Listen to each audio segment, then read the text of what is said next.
Eli, welcome to the show, brother. Thanks for having me. Happy to be here. Man, excited. I watched your TED Talk. Now, by the way, I checked this morning.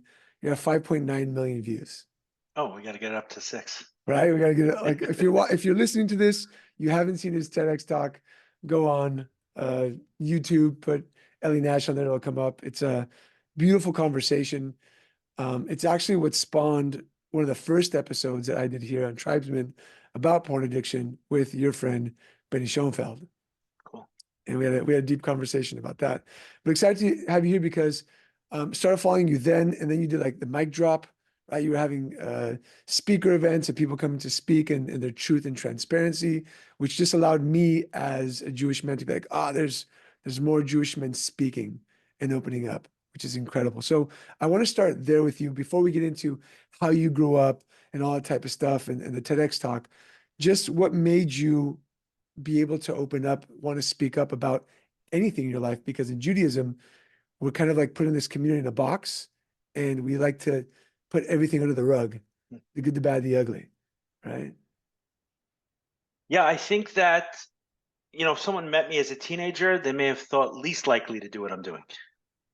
I was incredibly, incredibly, incredibly shy. I still have not met anyone with as strong a fear of public speaking as I had. And I've met a lot of people because MicDrop, that's where it started. MicDrop was about giving people a voice and reclaiming our power. There's so much power in our voice and reclaiming our power through our voice. And in that, we told our story. Once I had that experience, I wanted to share that with others. That's how MicDrop started. But pre me going on that journey of doing it for myself, I had a terrible, terrible, terrible fear of speaking. So I think it was specifically because I felt so repressed in that area. Like when you talk about the Jewish community, probably everyone does. I felt the weight on my neck a lot more than others did, and I think I fought a little bit harder to get it off. And then in the process, I have this thing that when I have something, I want to share it. So I did it, and then said, "Hey, the guy who trained me, this guy Rosh Lowe, he's a news reporter at I think ABC now. Before he was at Fox, he was not in the business of training people for public speaking. I just asked him for help because I'd met him actually through his work. He was in the Jewish community. I'd met him at the synagogue. He had covered a story at my business. And I asked him, hey, can you help me? I really want to share my story. And he said, yeah, I'll help train you to speak. And after our interaction, kind of that match made in heaven, he said he knew he's got to do this a lot of other people. And I knew as well that this guy's got a gift. Since then, he's trained hundreds and hundreds and hundreds of people to speak. Has it been hard because, you're a successful businessman, married, and now you're like a Jewish, leader, public figure, essentially, with your podcast. Was it hard when you started to share? You talk a lot about shame, right? And the impact it has on addictions and just us as men, especially. Was it scary at first? Were you like, oh, I'm going to lose this stuff? When I did the first podcast episode on porn addiction, my wife was like, are you sure? And after I did it, I got messages saying like, thank you so much for that episode, right? But at first it was just terrifying. Yeah, each step is hard. Each step is hard in the process. I think because I started, the very first talk I did, the one that I mentioned I called Rosh Lowe to help me prepare for, was talking about being sexually abused as a child. Mm-hmm. And that one, as I started working on it, it was kind of tough. And then the way Rosh trains made it ridiculously tough.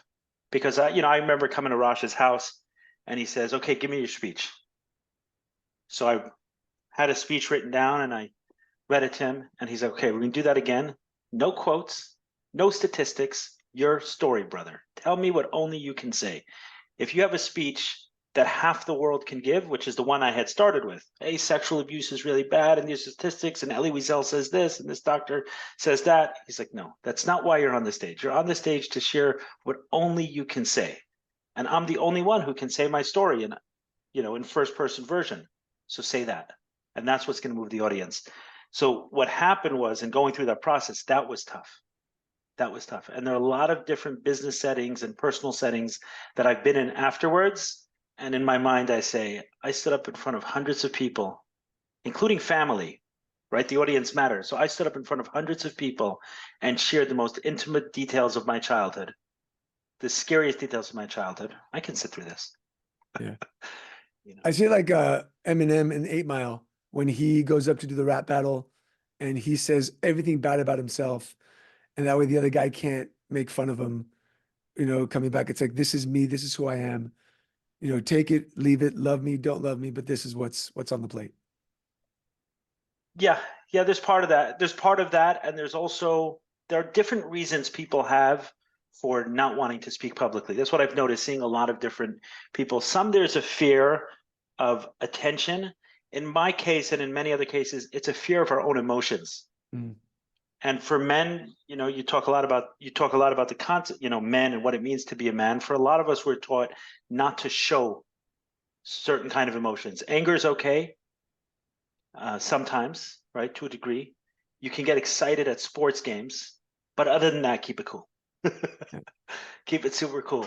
So for me to stand up in front of a room full of people, and I didn't know what would happen. I didn't know if I'd break down crying. I don't know if I'd get overwhelmed with emotion. And that's what scared me. What scared me was the possibility of standing up in front of a room and collapsing under the weight of my own emotions. And having gone through that number of times in public and seeing that when it did happen, as long as I was able to catch myself during it, it actually made it more powerful for the audience. It wasn't something scary. When someone loses themselves completely, it becomes awkward for the whole room, for sure. Yeah. But if someone loses himself and manages to regain composure, then it's actually very powerful for the audience. It sends a certain sincerity and saying, okay, I'm hearing someone say the truth. They couldn't have generated that emotion without it. Yeah. I was trained by Michael Port. I do a lot of public speaking as well, from Heroic Public Speaking. And he says the same thing. He says, you can tear up, you can cry, but you've got to be able to get through it, right? Like you've got to be able to continue, take a breath, compose yourself, and serve and give the message that needs to be given.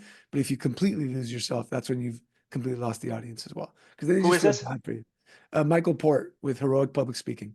Cool. Yeah. Great. I went through a whole program, a speaking program with them for months. I flew to Philadelphia once a month for 6 months.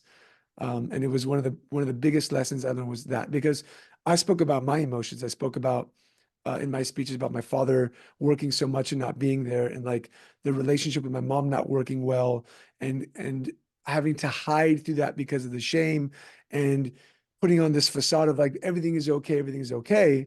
And when I first went up there, because you're supposed to write like this, like the test speech, first went up there, I lost it. He's like, hey man, you can lose it. Right? You can like tear up, but you got to get composure and get back on there. Don't make Did you know you were going to lose it before? Or did that just No, happen? it Right. just happened. So I wrote the speech. I had gone to therapy for years about it, right? Stood in front of an audience. It was like 25 people in this training program. And I was just like lost it. And he's like, stopped me. He's like, hey, he's like, I want you to do it again. And he made me repeat the speech 5 or 6 times over and over again. He's like, you're going to have emotion, but when you lose it, he's like, you lose the audience. So don't. And so I just learned that every time I speak about that moment, that's what happens. I talk about IVF a lot. We couldn't have kids, went to doctors, and talked about having the baby and injecting my wife, and like the whole thing still brings up emotion, but now I can be emotional and get through it and serve the audience the way I want to and need to. 100%. Yeah. Yeah. Did So you have a fear going into that? Or you just thought yes. you can get better? You did. No, so I had a massive fear. So first I wanted to get better. I had a massive fear because I knew I had to be transparent and honest to get my message across. And coming from the Jewish community where we tend to everything under the rug, I always make a joke. I was growing up in synagogue and people would say, "Yigal, when are you gonna get married? Yigal, when are you gonna get married?" Or the best one was, "When are you gonna have a baby?" And I would turn around and I would, "Oh, in due time, God willing." And then I got so upset, I was so angry. I would say, "Hey, we're having issues. Do you want to pitch in for the IVF doctor?" And people would be like, they just like stop, Or people would say, I'd go up, I'd do an aliyah, and they'd say, may you be married. I said, why you keep on telling me to be married? Why don't you ask me how I'm doing? And then like, there was anger, right? So in bringing all that up in the speech, I had to be able to bring all that stuff up. I had worked on it, but it wasn't like publicly. When you're sitting in a therapist, it's face to face. You could say whatever you want. So I was terrified. And then they truly helped me get through that. And then now that I speak, I can talk about it, still get emotional, but I'm there to serve. So Yeah. If I think about one of the most important decisions I made in my life was to work on that, to work on my ability to speak. I think about it today as all this energy that's built up inside us between our stomach, our solar plexus, even our, you know, our private area, our chest, like that's all this energy is building up. And in order to channel it to someone else, we got to kind of bring it in and channel it through the smaller part of us, our neck. And if we don't have control over it, we don't have the power. We can't walk through the world with power without being able to control it enough to deliver it to someone else. If all we are is a mess of emotions that can't be expressed to someone else, we can't actually be effective in the world. When I started, I thought, oh, cool, this is going to help me stand up in front of an audience and share my speech. I didn't realize, no, it's not only about that. It's about every single moment in my life, not being slave to my emotions, but the other way, to be able to master what's inside me and to be able to do something with all that energy instead of having to suppress it constantly. I love that. It reminds me of David Dita, The Way of the Superior Man, Yes. when he talks about like the sexual energy when you're looking at something, and you know the energy comes up, the sexual energy come up. He's like, can you take that and channel that into work, into your marriage, into your life a different way, as opposed to taking it the wrong direction, which you talk about a lot.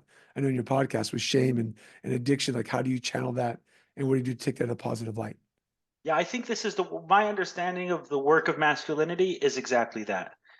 Is could we build up a tremendous amount of energy and then not be overwhelmed by it? Probably the best example is money. A lot of people think they want a lot of money, but it's actually holding a tremendous amount of energy. You become a target. Everyone who walks over to you is a potential to either take it from you or try to trick you into giving it to them. Your whole world changes in order to be able to walk around with tons of money. And can you not just spend it instantly? Can you hold it? Can you save it? Can you channel it on the things you want to use? Can you be manipulated by someone else to use it in the way they want you to use it? So who's in control of that energy? And I know a lot of my work in business has been, am I a vessel for this amount of energy that I have in my life? And there were times when I wasn't, and I lost that. And you see it a lot with lottery winners. They make a tremendous amount of money, but they haven't worked on the vessel inside. I'm sure you've heard the saying to become to make a keli for parnasa, to make a vessel for wealth, for money. So most people understand that to mean to create a business that can make money. That's the way most people talk about it. And so we have to make a keli for parnasa, make a vessel for something that can earn money. Come up with a good business idea is what people seem to be saying. But what I understand that to mean today is make ourselves into a vessel for money. Can we handle this amount of money? And the same with everything else, sexual energy, emotion, money. Can we handle it, or is it going to overpower us? I love that. I think that also we're programmed, right, to like be successful businessmen. You have a successful business. You don't talk about it a lot. So we even talked about it on the pre-show, right? I heard somewhere that you started when you were like 19 years old. I did some research into it. First, it was something with like unlocked cell phones, and now you do something totally, a lot of technology behind stuff. So tell us just really quickly a synopsis of what exactly that you do. What is Jeg and Son, and then how do you go from coming from a community that's all about like success, and it's kind of like preordained for us, right? We have the non-Jewish people like, oh, Jewish people are so successful, and then how do you create that vessel where you're not just empty with money? Because I see that a lot in the communities. A lot of guys, very wealthy, end up, cheating, divorce, losing it, unhappy, depression, which is where I think you're going with the vessel in itself. Yes.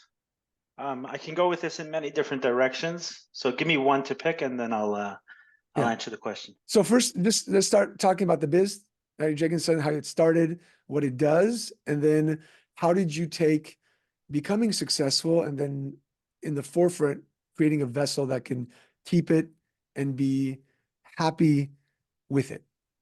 Got it. Okay, so I've certainly been on a journey as it relates to my relationship with money. Starting, if I go back to my childhood, my dad's family came from Eastern Europe, no money, 0, 0, 0, less than poor, right? That's the way I think My dad's, we're like third or fourth generation Americans. I have to go back exactly, but it's been a while. And living in extreme poverty, Lower East Side, very, very little money. And then eventually, becoming a profession in the family, becoming a professional, a doctor, a lawyer, right? Some of those, a professor. There's some money, but there's not success. My mom's family is from Morocco. There was a lot of success. So just growing up where my mom's side of the family had one relationship with money, a lot of exposure to it, a lot of access to it. On the other side, my dad's family, much less. Both my parents becoming religious. So in their mind, I think a lot of that was living a life without money, where that's not going to be the sole focus. Materialism is not the point. My dad told me once it took him about 10 or 20 years in religion in the Orthodox community to realize that money is actually what's driving things here, unfortunately. He said he came in to step away from that or to find something that was very different than that.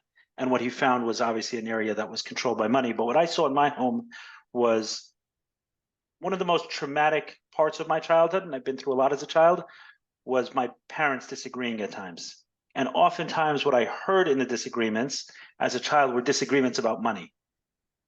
And it's very often, with couples, when they're stressed, that's where it manifests. It manifests in fights about money. Obviously, there's deeper stuff going on. I didn't understand that as a child. All I saw was money issues and money disagreements. So you can imagine as, let's say, a teenager, 13, 14 years old, and my mom and dad are fighting over how many days a week the housekeeper is going to be there and how much that costs. And how much I just want to be able to go into my pocket and say, okay, you're fighting over $300 a week. Here it is. Let's end this fight. That's what I thought it took. So at a very young age, I determined that I wanted to make money. I have a brother several years older than me who went into business, very good sales guy, very quickly became top sales guy in his company. So at a very young age, I saw him starting to earn money and I saw what that gave him. It gave him independence. It gave him a voice. It gave him a say at the table. Even though he was, at 19, 20 years old, he started to work and I saw, oh, wow, just with a little bit of money, he's almost a parent at the table. And then when he spoke, people listened. So I said, okay, I want to do this as well. And at 19 years old, I started a business. My intention was to put myself through school. I wanted to go to law school. And what we had started working on, the business kind of sits at the intersection of e-commerce and no contract cell phones. And we were just kind of perfectly placed at the right time. I mean, you're talking 2005, 2006 when I started the business. Amazon was barely a thing then. They were something, but not what they are today. eBay was a pretty big deal back then, 2005, 2006. And we started this business the same. This is before T-Mobile's days, before all the days of, if you're going back in the cell phone industry at that point, if you remember free nights and weekends, there was no such thing as such thing as unlimited calls. Phones were exceptionally cheap, right? The first iPhone, I think when it was released in 2007, was $99 or $199. Obviously, it costs much more than that, but because the cell phone plans are so expensive, there was an opportunity to subsidize plans. So for example, if Verizon or AT&T got a 2-year contract with someone, then they'd have this guy on the hook, especially a business guy, $300-$400 plans, and that's without data. $300-$400 a month you can charge someone just for using the phone. And they say, okay, we'll give you free nights and weekends. Why? Because business people aren't on the phone as much then. A business guy could expect just for phone calls $300-$400 a month to pay a bill. Obviously, they had a lot of spread there, and they took that to subsidize the phones. So at that point in time, we saw an opportunity to disrupt some things in the industry, and fortunately, right place, right time. Right place, right time, we were able to. As far as how that dovetailed with my personal life is that as a teenager, I commit to making money. I think it's going to solve my problems.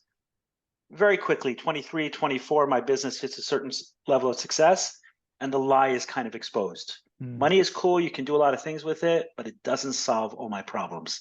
And that sent me into therapy and self-work and personal development. I think if I would have made money slower, the lie wouldn't have been exposed as quickly. But because it was kind of sudden, there was right around the age 22 or 23 years old, some of the business stuff we were working on had immediate and very significant results. not like disproportional, like growth of 10x from one year to the next. Hmm. And suddenly I came into this money that I didn't expect, I wasn't used to handling. And I said, hey, my problems haven't gone away. Let me take a little bit of a detour.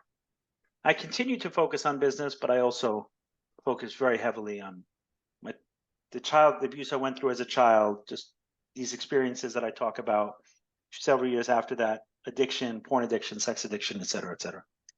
Did the making money fuel the addictions? Was it like available more?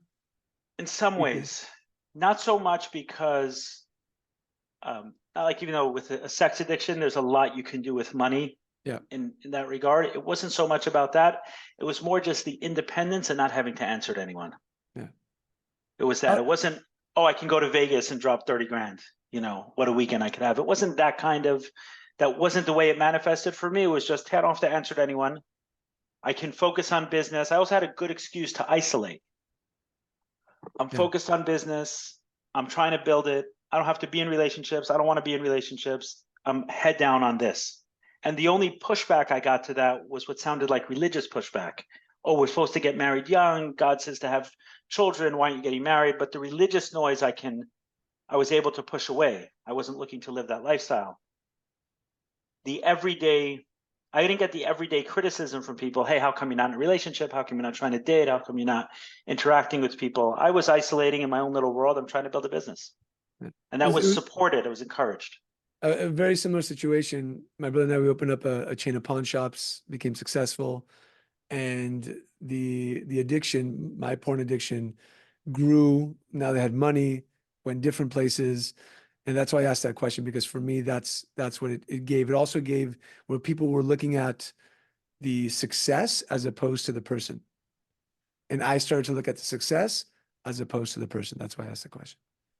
You started to look at success, your own success. Yeah, like I started as opposed to who you are. Exactly. Like I put success at the forefront as opposed to, like you said, the vessel. Like, am I okay? Am I doing all right? I had the same situation. My whole thing was, I want to be a father. I don't want to get married, because I saw the men in my life just not present because they were working so much on success. And I just thought, like, no, this is insanity. I saw no good relationships around me. So I'm like, why would I ever want to jump into that? That's ridiculous. But I want to be a father. Like, I'm going to be a great dad, but I don't want to get married. And so I also went head first into working, 16 hours a day. Wasn't religious, so we were working 7 days a week to some extent. And I just fueled more of that ability to isolate, as you said, as opposed to be exposed to people asking me questions. How am I? What's going on? So I allowed some of that isolation because of the success. Yeah, I think in my case was slightly different because, good addiction needs a lot of denial in order to survive. So one of the ways I denied my addiction for a period of time was that it supported my business. It didn't take away from it. So for example, I used to visit strip clubs a lot, but I wouldn't stay late if it was a work night. And so spending too much money on my addiction would have shattered some of the lie. And one of the first things that got me to realize, hey, I really gotta take this seriously. This addiction is much more serious than I thought. It's actually an addiction. Was that I was working on this account for several years to get a meeting, one of the major retailers in the US. And I finally get a meeting with them. It's 3 years in the making. I come out there, and the night before the meeting, I just can't stop thinking about, maybe it would be an interesting place to find a prostitute. And my mind starts getting lost on there. At the end, I set a meeting with someone to meet the next day. And while I'm there in the meeting, I'm wanting to end it to make sure I have enough time to meet this person at the hotel. After what happened was, it was up in the Northeast. I ended up getting stuck there for 4 days because by the time I got out of the hotel, there was a snowstorm that hit. And the guy who I came to the trip with, he had flown back. I said, hey, I have some things. I'll take a later flight tonight. Turns out I couldn't. I think the meeting was on Thursday. I was only able to fly back Monday or Tuesday the next week.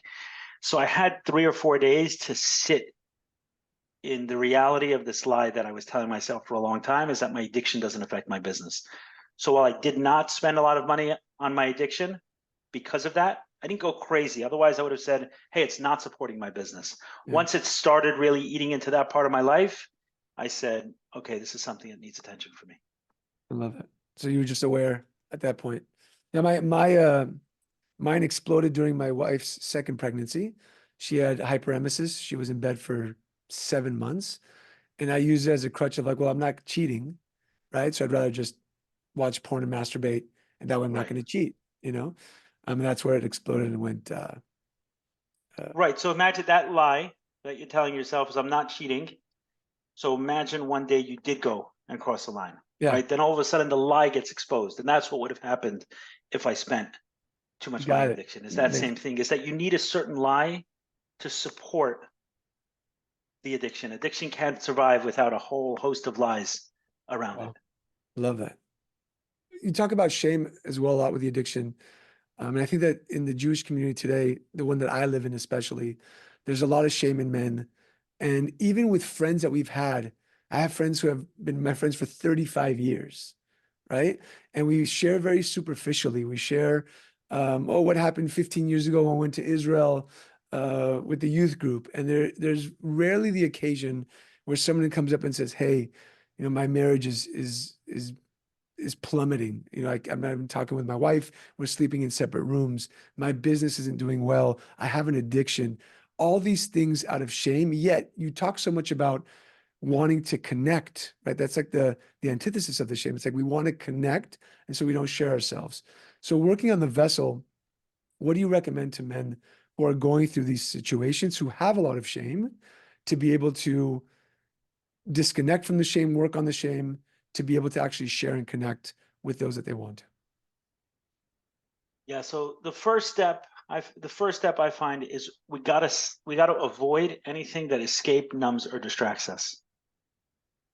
Essentially, there's energy constantly building up inside us, whether through the form of emotions or through the form of sexual energy or through the form of creative energy. And oftentimes those come with negative emotions. Like a really good business idea can start with a tremendous amount of frustration, irritation. Yes. I'm feeling that now. Yes. Why is it like, I don't understand. Who does this? What kind of jackass serves food like that, right? So all of a sudden now you have the beginnings of a brilliant business idea right there. Just keep pulling that thread, keep pulling the thread, and what's behind it.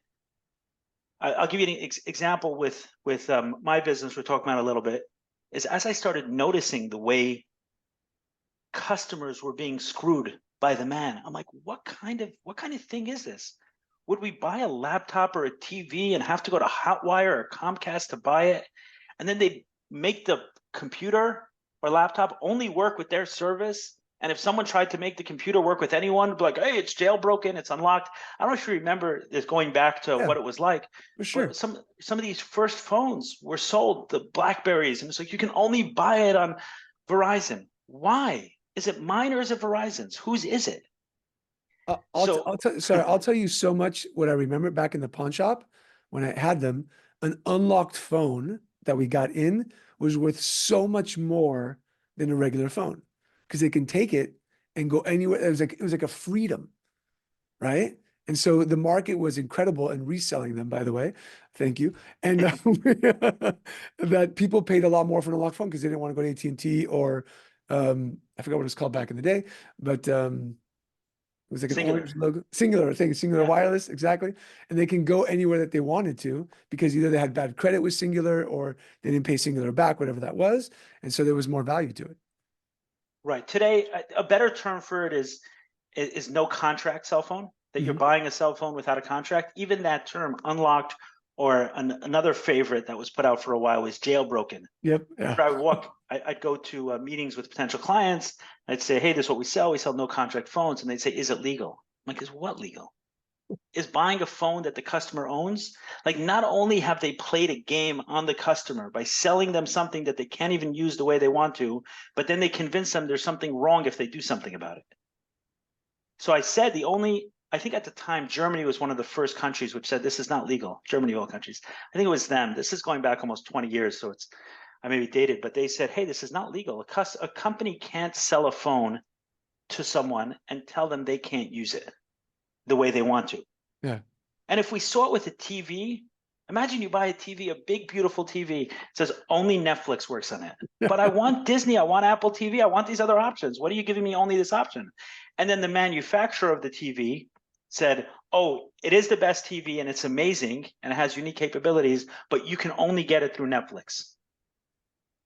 Right. We see the game, we see the game that's going on. So understanding these kind of things, you can get very irritated. And you can, become a politician and do something about it, or you become a business person and say, okay, if I'm bothered by this, then so are so many other people. And if I can help solve this, then a lot of other people will reward me for it. But my point is, going back to your initial question, is as a man, the first thing we got to do is stop numbing, escaping, and distracting, because there's this wealth of information that's building up inside us. And oftentimes to access that, we got to go through an incredible amount of uncomfortable feelings, incredible amount. And the longer we've numbed, escaped, and distracted, which is pretty much the way we're taught. And you'll see it in society for the most part. A kid is crying at a table, give him an iPad, or give him a piece of food. So we learn at a very young age that our emotions are not welcome for those around us, are not welcome to those around us. So then we say the same thing with us. Our emotions are not welcome for us, and we push it down, even though there's a tremendous amount of information and beauty in whatever is there. So the step number one, learn to handle your own emotions. Stop numbing, stop escaping, stop distracting. It's just, people say, I want to take the edge off. Don't take the edge off. Keep the edge on and work through it. That's what I find is the number one in order to build that vessel for whatever it is we want to become or do. Love it. I see this as you were talking, I saw this incredible connection between the cell phone story and what you do today. Because you saw what was happening in the cell phone industry, like, why is this is so wrong, right? And then now what you're doing, like, why aren't men sharing? Why aren't we, transparent? Like, what's going on? And you built something to be able to help what you saw. So I commend you for that. Where people sometimes just be like, oh, this is wrong, and oh, that sucks, the government sucks. You're like, no, I'm making something for this. I'm going to make a change. Yeah, and the key is, right, like I spoke about channeling that energy, is inside me, it can feel like a tremendous, it can feel like anger, a tremendous, massive volume of anger. If by the time it comes out of me with all that anger, no one's received it. I got overwhelmed by it, they got overwhelmed by it. So somewhere during the course of this, I have to channel it and focus it and harness it. And by the time someone hears me speak, it says, hey, I got a great business proposal for you. Or, hey, there's this retreat I started that I'd love to invite you to. But that started with a balloon of anger. Yeah, it's like the processing, right? So when you work with your work with masculinity and men, and we'll talk about Adam in a little bit, but is that what you see, that guys are showing up kind of with a mask, right? Talking to each other, and as you go through things, there's anger, and then they have to process that, and then they can speak about it?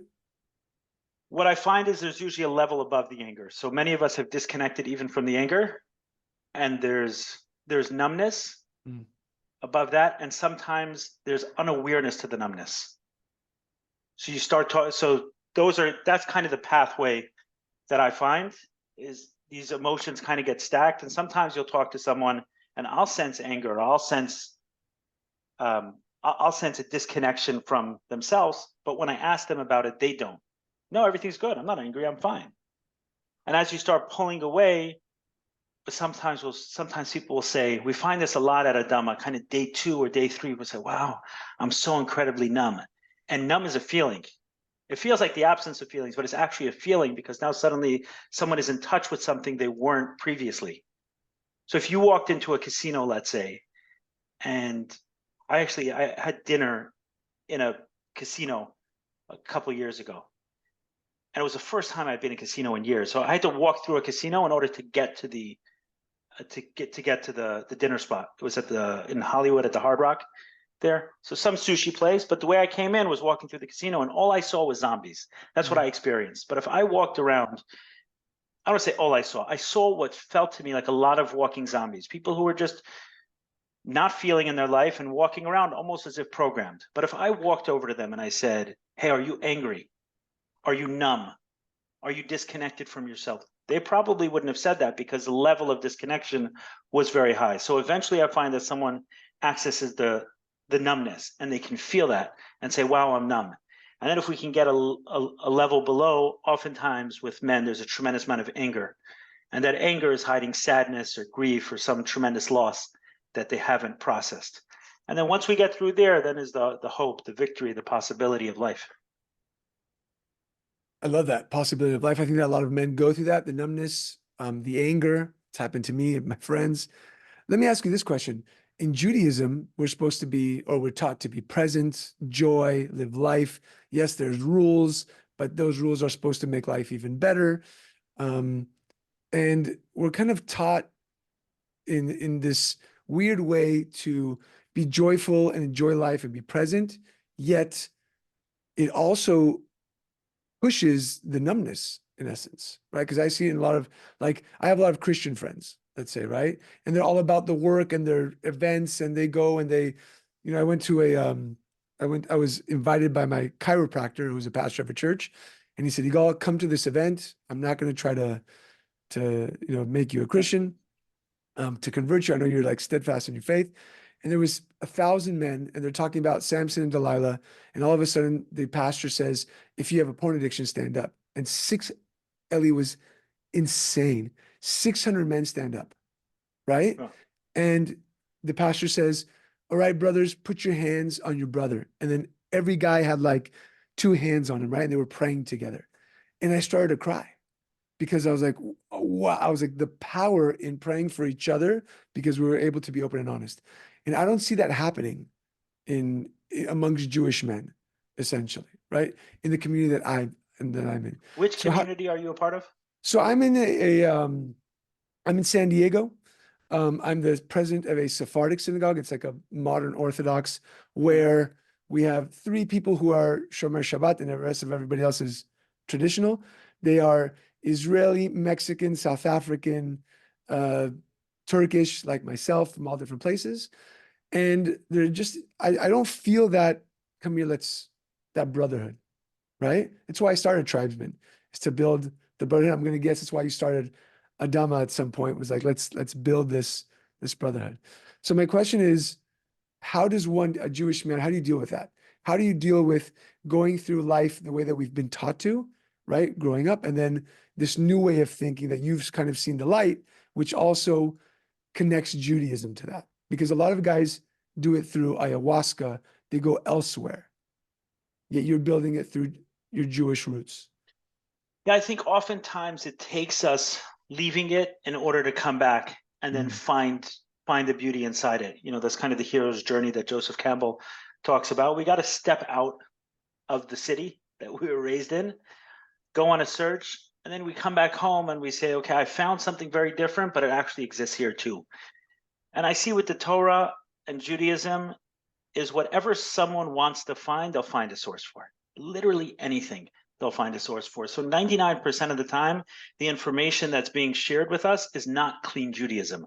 And the reason is because the person who's sharing with it is not clean himself or herself. So what they're sharing is their own ideas, and then they filter it through Judaism. They have a quote, a wonderful quote. So you can find passages about living in fear of God constantly, and find another passage about serving God with joy. But the person who wants to share something with you will only talk about the passage of having fear and living in constant fear of God and imagining you're constantly standing in front of the Creator and stand with that awe at all times. By the time they're sharing it, they don't even mean awe of the Creator; they mean awe of them. Awe of their institution, awe of the teacher, awe of everything else. But what I connected to, an idea that I connected to, was that what happened was like this: is I went into recovery from addiction. And when I went into recovery from addiction, I said, okay, I've been trained and retrained and double trained.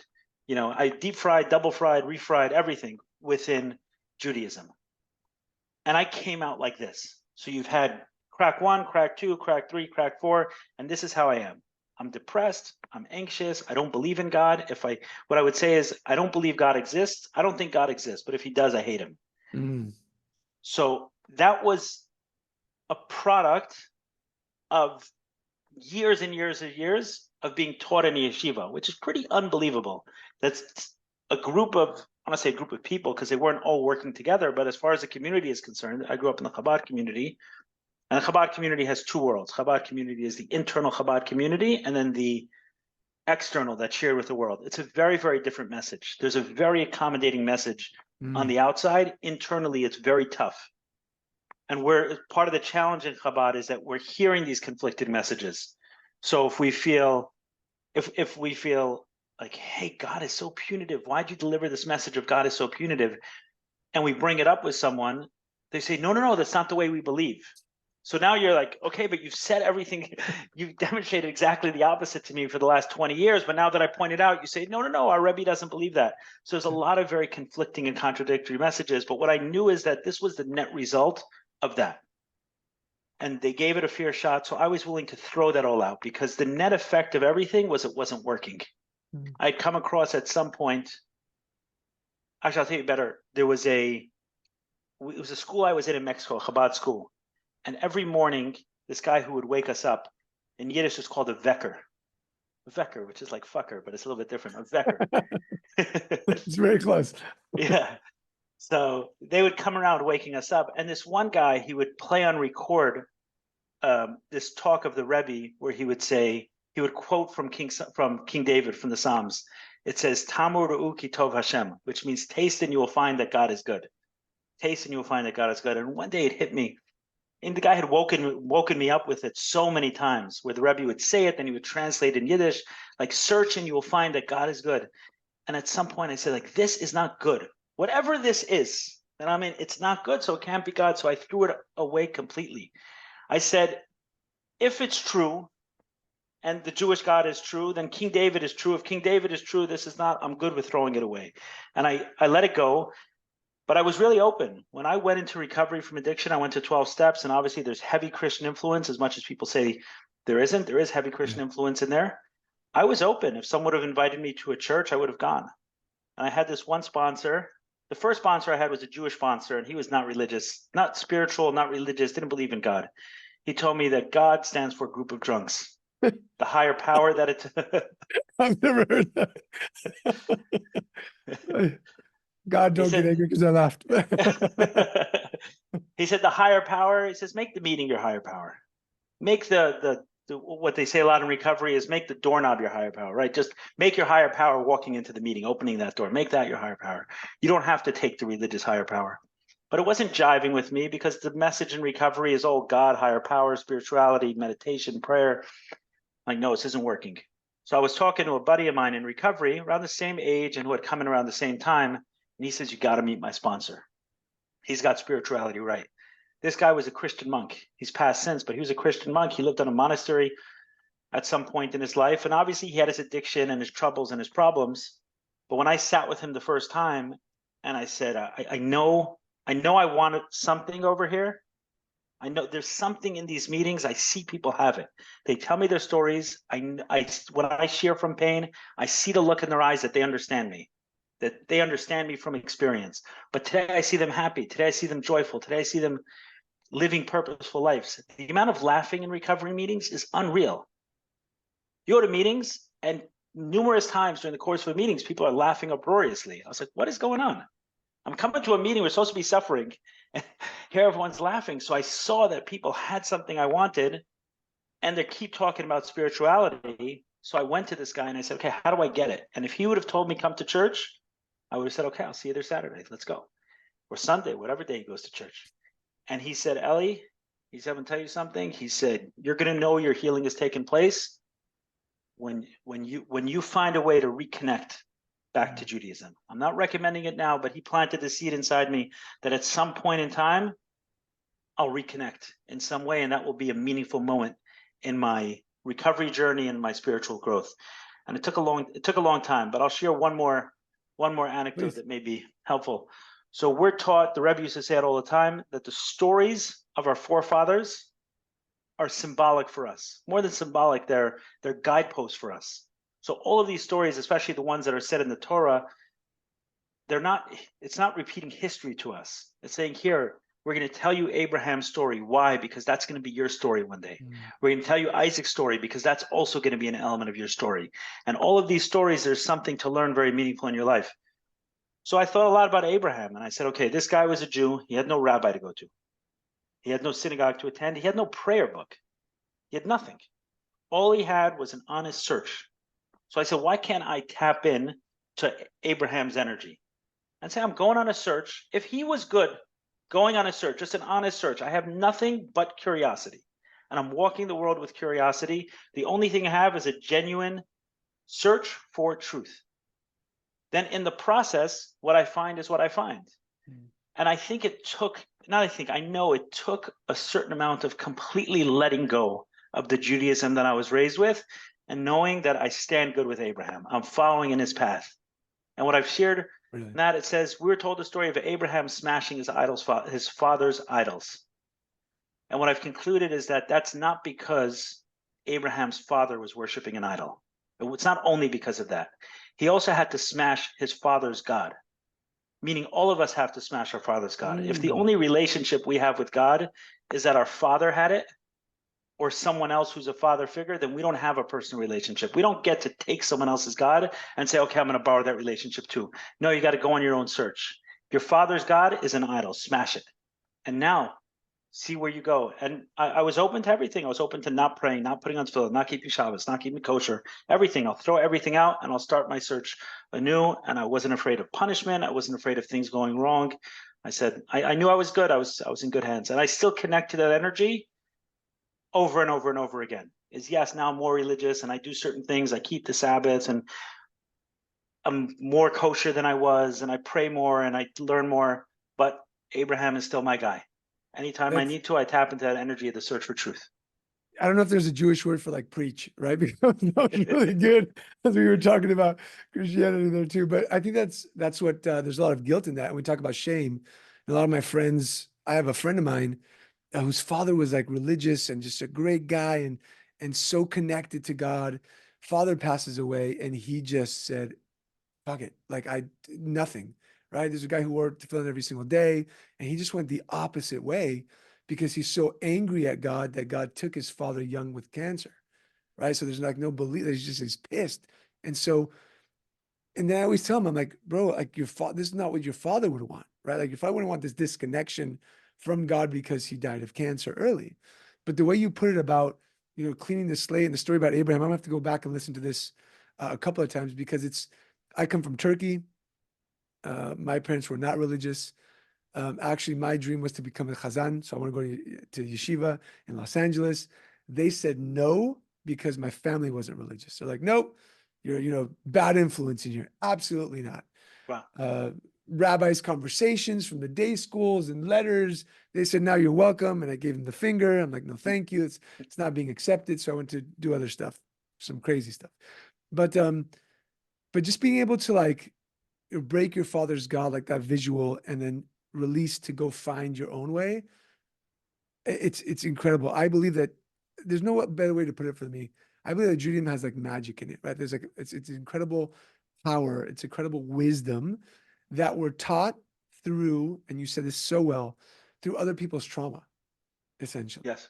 Right? When I became the president of the synagogue and my rabbi would give speeches and he would say, the Torah says, and the Torah says, and I said, Rabbi, stop with that. What do you say? I want to hear what you say as a man who has 10 children. How the hell are you still doing it? Right. And then when he started to speak that way, I was able to connect more. So, man, that story was seriously, like I'm sitting here. I always believe that God puts a guest on the show for me for a reason. I get to share that wisdom with other people. So thank you for that, man. So as we talked about step one, escaping the numbing, and we dove deep into that, right? When somebody's like, oh, I'm numbing with myself, drugs, alcohol, porn, other stuff, what's kind of step two of being able to look at or come out of the water, right? To say, I'm done. I don't want to drink, drugs, porn, whatever my escapism is. What's step two in your sense? Good. So I do want to drill down a little more in step one, and then I'll go to Let's do it. the step two. Yeah. So in terms of step one, a lot of people hear what we're talking about and say, I'm not an addict. I don't drink that much. I don't drug that much. There's a different question. The question is, am I an escape artist? Do I escape a lot? And we can escape through anything. I can have two different intentions coming into this podcast, and only I know what my intention is. One, as I may say, hey, there's a great opportunity for me to connect and share my message and connect with a wider audience. And I want to step in here as a expression of that intention to connect and to lean into life more. Or there could be something on my desk that I really want to avoid. And this can be a great excuse for that. So we always have to be honest with ourselves and say, okay, what is the intention behind this thing? Versus looking at someone else and saying, oh, they're an addict. These guys watch porn a ton. Or this guy he's drunk all the time. That's not the question. The question is, are we escaping a lot? Are we distracting a lot? Are we numbing a lot?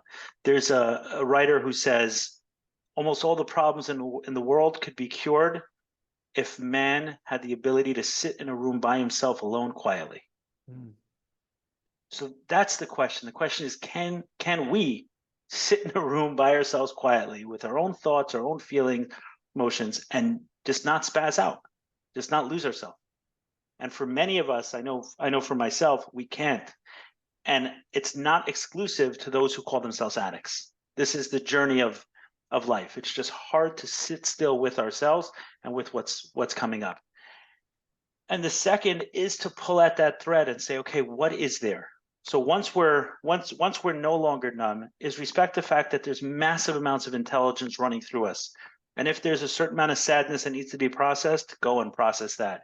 If there's something that needs to be done, go and do that. Lean into that. The way I like to say it is lean in at 1 degree. I'll give you an example. At our retreats, at the Adama men's retreats that I lead, we start the day with cold plunge. And you'll find a lot watching how someone does that. Sure. But I'll give you a visual, right? So imagine someone jumping into the cold plunge and screaming his head off the whole time and then coming out. Did he experience the cold plunge? I would argue no. Yeah, because agreed. all he did, he revved himself up and he's like, screamed like a lunatic, but he never sat there and said, what does this feel like? What do I want to do? So certain times we can do that. You know, you can go skydiving or bungee jumping or any of these fears and not actually sit there right at the edge of that fear and say, what does this feel like? And then lean 1 degree past that. What is me going over my edge? And continuously finding what is the 1 degree now? So we're both in contact with the fear and at the same time pushing just a little bit past that. And what I found is just 1 step at a time from that place leads us in a completely different direction in life. Where am I coming from? Am I open towards life and moving forward with it? Or am I retreating from life and closing and in that way numbing, escaping, and distracting? And just those small moves, once we stop that, we have so much information about our path. But be prepared for a lot of discomfort along the way, especially if you've been doing this for a long time. I remember my first cold plunge. I was terrified. And the guy who was doing a Joy House, brilliant Jewish guy, and he's like, Yigal, just breathe, man. Just breathe. Just stay quiet, breathe. And it was one of the best experiences I've had. It was incredible.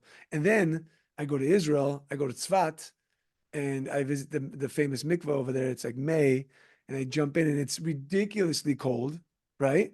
And then the guys are like, yeah, we do this every day. And I'm like, well, there you go. There's original ice plunge, right? Right From the here, wisdom, yes. from the wisdom of Judaism. And these men just going in when it's just ridiculously freezing, even in the winter months. Yeah, we talk about that all the time. And I say, in Lubavitch and Chabad, you're in Russia over there. There weren't heated pools. It wasn't 95, 100 degrees walking into the mikveh. This is what it was. This is what it was. Getting into freezing cold water and then experiencing what that's like.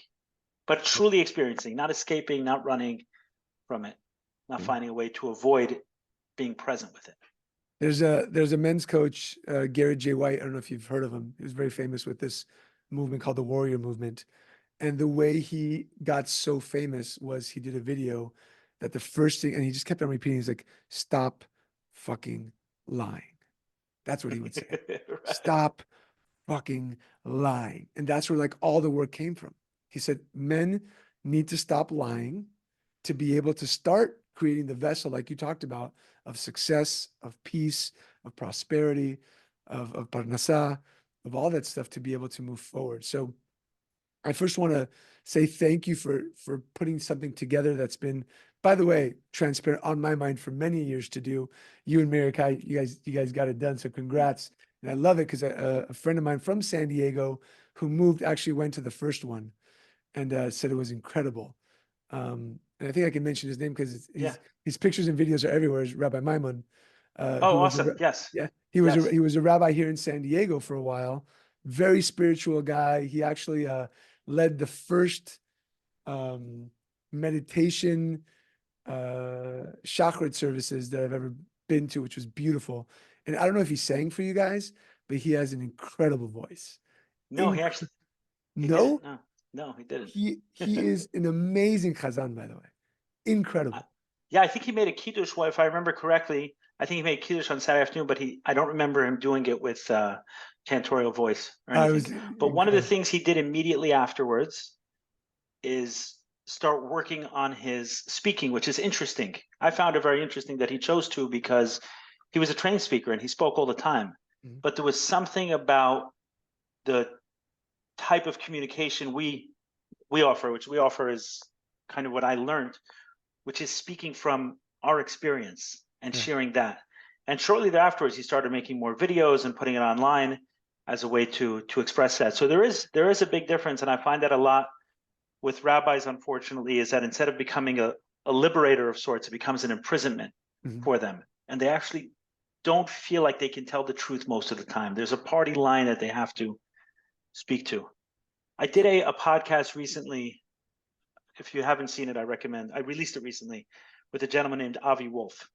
Okay. And we spoke about healthy sexuality. And he's an Orthodox Jewish guy. Today he's a business guy, but he's also, a lot of his family are rabbis, and he's been in the Chabad system for many years. And he and I were talking, and he said, for the typical Chabad approach is don't talk about sex, don't talk about sex, don't talk about sex. Now, when you first get to talk about it, obviously there'll be laws and there'll be different conversations that come up, whether it's through the Talmud or through Jewish law, where sex is mentioned, but it's not actually having conversation about someone else's sex life, which is someone else's experience with their own sexual energy. He said the one defense we have against this, very, very powerful energy coming into someone's life and being able to harness it and not be overpowered by it is what they call chassan classes, which is the classes that are given to men just before they get married. And what I observed on that, because I've spoken to some people who give these classes, is that there's a message that they feel, the teachers feel, that they have to deliver. I don't say I spoke to many people. I spoke to one person about this. And there's his personal experience of his sex life with his wife and what he has to struggle with and wrestle with and everything else. That's not what he's sharing when he's standing in front of the class. When he's standing in front of the class, what he's talking about is what he thinks he's supposed to say about sexuality. And that's where there's a major disconnect for me, because the person who's out there talking isn't even saying what he actually believes. He's becoming a parrot for someone else's message, and then everyone feels missed. Yeah. But once that first guy goes first, this is what I find with retreats, and I'll probably answer your question earlier about an environment where that's, how do we create an environment, or what's that like to have an environment where a lot of truth is shared, is once someone goes first, everyone's waiting for it. Everyone wants it. No one wants to wear the mask. It's heavy. Yeah. It's heavy. So one person goes in and says, hey, this is what's happened to me. This is what's happened to me. One of the things I share, which I find resonates with a lot of people, I say, if you grew up religious and you have anger towards God, express your anger. Do you want a God who can't handle your emotions? What kind of soft, oversensitive being is this? I want no relationship. If you're this oversensitive, you're not my God. If you can handle me, then let's go handle me. I'm pissed off. Yeah. I grew up I was raised in a system where they didn't stop mentioning your name. The most common song they sang as a child was Hashem is here, Hashem is there, Hashem is truly everywhere. Yeah. Okay, Hashem is truly everywhere. Where was he when I was abused? Can you ask that?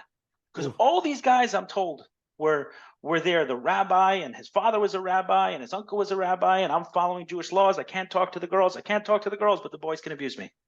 What's going on? Right? So I have anger and I have frustration. Share that, express that, but don't say it as a statement. Or don't end with a statement. End with a question. End with the questions. What do you want me to know from this? How do you want me to grow from this? What do you want me to learn? And then it opens a space for a relationship where a lot of people who grow up religious are in a prison of speaking nicely to God, quote unquote. They have to speak nicely, so then they have nothing to say. So why would I go to synagogue? What I want to say is F you. What I want to say is I'm really freaking hurt by everything I was told. I remember sitting with a guy once. He followed the party line like this, exactly what he was supposed to do. No porn before marriage, no sex before marriage, no think about others. He got into a relationship with someone, got married, and completely not attracted to his wife. Completely not attracted. And at this point in time, he's overwhelmed with all of this pent-up sexual energy. He doesn't feel like he can get it out here. He doesn't feel like he can talk to anyone about it. He's like, I did everything I was supposed to do. I held on till I was 26, 27, whatever it was. And now I'm not getting what I want. I'm not getting rewarded. And all I do is I walk around and I see other women that I'd rather be with than my wife. So what is this my reward for doing everything so carefully? And then I see the guy next door to me who has a wife that's hotter than mine. What's going on? What's going on? And I remember talking, I'm like, dude, you got to express that. Write a letter. Dear God, I'm pissed. I did everything you wanted me to do, and here I am freaking miserable. I can't sit present with my wife. I'm looking at all the other women in the room. Share that and trust that he can handle it. And as I was talking to him, I see he had all these fears. He's going to be punished. God is going to smite him. I'm like, you're already punished, brother. You're already living in hell. Let's go. Yeah. I had to get worse. Well, let it go. Give God your burden. Put it on him. Say what you got to say. I think it's important. I have a mentor of mine who says to write that stuff out and then burn it. Right? She's like, write every single day what pisses you off, what makes you happy, what you want, what you need. Get anxious. She says, get angry with God and then burn it. Like see it, in flames. I want to go back to something that you said that I've had this inside my heart for a long time, and you kind of brought it up a little bit. I think that especially in the traditional community, there's a big disconnect between rabbis and the men of the community. And what I mean by that is, we're looking at the rabbi, and if you're a rabbi, there's no disrespect here, but you're looking at a rabbi and you're not telling yourself, this is the life I want to lead. And so why am I listening to this person? Right? I don't want 10 kids. I don't want to, go to synagogue 3 times a day, whatever that is. Like, that's not the life I want to lead. A lot of times the rabbis are overweight. They're not healthy. They're not taking care of their bodies. And so they go and they look for other things because of that. And I think that if rabbis were to just they'd be a little bit more transparent, talk the way you're talking. They don't have to walk. We're not perfect. I'm not saying that the rabbi has to be 6'1", ripped, but if they were just to talk their truth a little bit and be more human to human, that it would make more connection, as opposed to like, I'm the rabbi, I can't talk about this stuff. I'm the rabbi, I can't express what I believe that's not parroted from what I was taught. What's your take on that? So I think this problem is not exclusive to rabbis. I see it everywhere, and I see it especially in the healing community. So one of the first occupational hazards that I find with people who say, I'm going to lead a retreat, or I'm going to do men's work, or I'm going to be a facilitator, a coach, a therapist, is that as soon as they make that statement, that proclamation, they think that they need to be perfect. And if they mention to their mentees or their students or whoever it is they're communicating with that they too struggle, then somehow will lose their impact or influence, everything else. So I don't think it's unique to rabbis. I think the ego plays tricks on us and feeds us in these very twisted voices of, you want to be a good healer, and this is important work. You're doing God's work, and you're healing people, and you're helping people. Then lie to them about what it's really like, in some way. And when we do our retreats, it's one of the first things I say. I talk about it on my podcast, and I say, you'll hear me talk very little about marriage. because marriage is kicking my ass. I can't figure this thing out. Yeah. It's hard. It's hard. It's hard to share life with someone else. So I don't know what to share. But the last retreat I was at, I said, I'm here. Yes, I'm a facilitator and everything else. I'm here for that. But there's also a part of me that knows that there's some way my wife is going to benefit. My wife and I are going to benefit from me in this retreat, and me as a dad is going to benefit from this retreat. My kids will benefit, because that's an area that's been difficult for me. And I think putting that out there is unfortunately unique for rabbis, for healers, for coaches, for therapists. Yeah. I invited a therapist to a workshop we were doing. He's like, I can't come. I'm a therapist. I'm like, when did you become perfect? Yeah. You got into therapy because you needed therapy, so you studied therapy. And no one's going to care. A second later, they're going to forget you're a therapist. It's just a human being with real life struggles. And I know the guy's story. He's been open with me, but somehow in his mind, it's no, I'm going to be less effective. My client's not going to be able to respect me if they know that I'm struggling through my own bout of depression. No, make it real for them. Don't put it on them. It's their retreat. It's not mine. Right. So obviously I'm not going to lay it on people's head and say, here, come support me. No, I have another place for that. But I'm not going to pretend everything is hunky-dory in my life when it's not. Yeah. Give us, I love that. Tell us a little bit about the retreat. When's the next one? The podcast should be coming out in a couple of weeks from now. Give us kind of like what you guys do, who it's for, what the men get once they leave. And then I've got a question I want to ask you to end this off, to see if we can end it off with a bang. Okay. So in terms of the retreat is called Adama, Ahdama. Adama means earth in Hebrew. The retreat itself, it's not for Jewish men, but all Jewish men have showed up. So we're embracing that. For sure, it's led by Mayor Collinson. He and I have been on a healing journey for a number of years. We've done a couple podcasts together. He was a YouTube sensation of sorts for a while.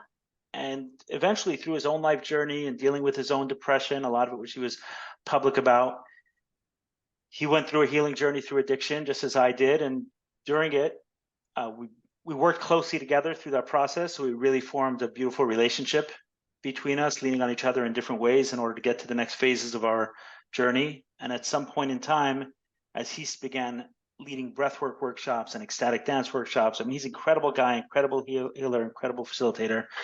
He said, Eli, I think we should do a retreat together. I said, let's go for it. It sounds good and feels good. We do them in Southwest Ranches, Florida, which is about 30 minutes outside of Miami. We'll have anywhere between 13 and 17 men show up for the weekend. And really it's anywhere in life except for those. If you can't stay sober for the weekend, we're not for you. That's what I would say. You got to stay sober. There's other places. If you need a tremendous amount of support to stay sober, we're not the right place. But other than that, it can really be anyone at any stage. I've seen people come in really struggling and in depression, and I've seen people who are doing quite well but want to find that next space to unlock from within. What do I see people benefit from it is a little bit more space in their life, a little bit more possibility to make choices, to have that next hard conversation consistently. That's what I've seen. And it can look very, very different. Some people will come out and say, some of this religious life that I've been living, it doesn't fit like a glove. I'm going to be comfortable to make some shifts. Another one has to have a hard conversation with his wife. Another one has to be super nice to his wife. But the best feedback that I've gotten, which tells me keep going, is from the women, from the women of men who attend. And we'll often get messages, and I've gotten probably between 7 and 10 of these from maybe the 60 people we've taken through, saying in one version or another, I like the man who came back home. Thank you for the work you guys do. Very, very cool. And so if you guys want to check that out, that's adama.com. It's AHDAMA.com. I'll put that in the show notes. Also, Eli, you've got an incredible podcast, In Search of More. That's on YouTube, Spotify, everywhere that you can watch and listen to podcasts. I've watched a lot of them, listened to a lot of them. You're a great interviewer, podcast host, so thank you for doing those. My last question for you, and you can tell me to go screw myself if you don't want to answer this, but you've been very open and transparent. Successful businessman, married, kids, men's retreats, podcast. I also believe that we'd never like rid ourselves of shame.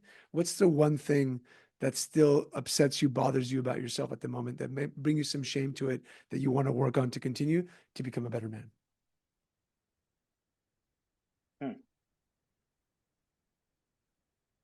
I'll go with two things because they're both true and I'm not sure which one's truer. So one is certainly my relationship with food, my physical body. I've satisfied myself with, okay, I work out, I can handle my own, I'm in okay shape. Yeah, but I got a gut, right? There's something not right. Like I know there's much more there that doesn't want to be looked at, that's hiding behind this. And I haven't quite hit it yet. So that's one, that there's definitely some shame around there. Number two, what was I going to say for number two? I forgot. I honestly forgot what I was going to say for number two. We'll stick with number one. Okay, that occasionally I can find myself overwhelmed with anger, like in short moments. That sometimes I can erupt very quickly, and working on that. Awesome. Thank you for your But transparency. sometimes it's seen, sometimes it's not, but it's definitely seen by me. I'm like, wow, I guess I've been at this game for a long time, and I 0 to 100 super fast. You know, by the time the words come out, it sometimes sounds better, but I know that I've scared a person or two in my life, and some of them are married to or my kids. So either I'm married to or they're my kids. So yeah, I definitely got to work on that. I connect to that for sure. So thank you for sharing. Thank you for your transparency, brother. As we always say, may you be blessed with strength and courage. Chazak ve'ematz. Thank you for coming on the show. It's been an honor, and I hope to do this once again with you. Got it. Yes, thank you so much. Thank you for the invite, and I hope this reaches the people it needs to. But thank you mostly for the connection between us, because I feel like I connected with you, despite the fact I didn't get a chance to ask you a ton of questions. Likewise. And for those of you listening, stay tuned for the next episode of the Tribesmen Podcast.